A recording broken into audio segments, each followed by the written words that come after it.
There's a quiet, profound grief settling over an entire generation.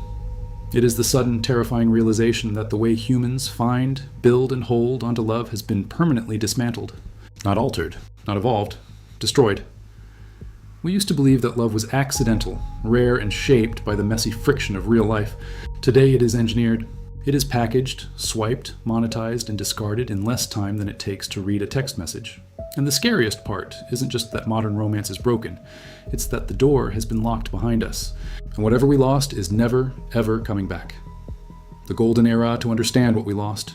We have to look back at how the game used to be played. For the entirety of human history, romance was governed by scarcity and geography. You fell in love with this person sitting next to you in class, the coworker across the cubicle, or a stranger introduced by a mutual friend at a crowded bar.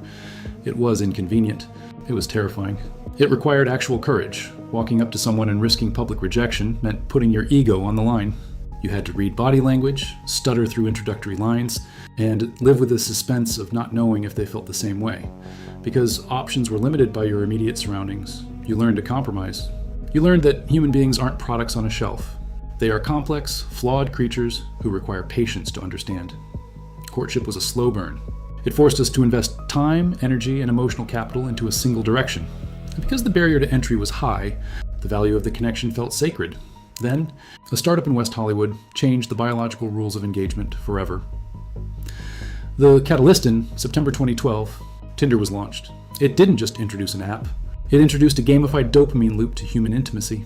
By reducing a potential partner down to a single photograph and a binary choice, swipe right for approval, swipe left for elimination, it transformed dating from an emotional journey into a digital slot machine. The genius and the cruelty of the system lay in its exploitation of psychological reward structures. Psychologists call it variable intermittent reinforcement.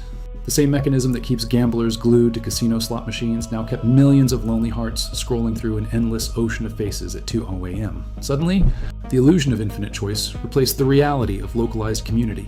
Why commit to the person in front of you when the smartphone in your pocket promises that a shinier, funnier, more attractive option is just one more swipe away?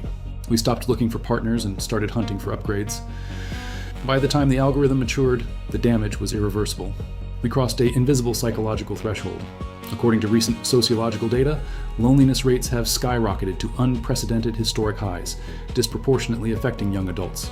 We are more hyperconnected than ever before. The mechanics of the apps created 3 fatal symptoms that killed modern romance. When faced with thousands of potential matches, human brains freeze.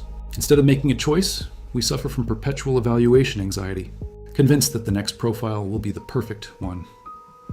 The commodity mindset. People are no longer viewed as individuals with inner lives. They are treated as disposable consumer goods.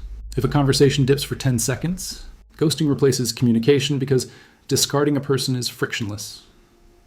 Because rejection is hidden behind a glowing screen rather than felt face to face, our emotional resilience has withered. We abandon relationships at the first sign of friction because we've been trained to believe that love should require zero maintenance. We traded the raw, beautiful chaos of human vulnerability for the sterile safety of a digital catalog.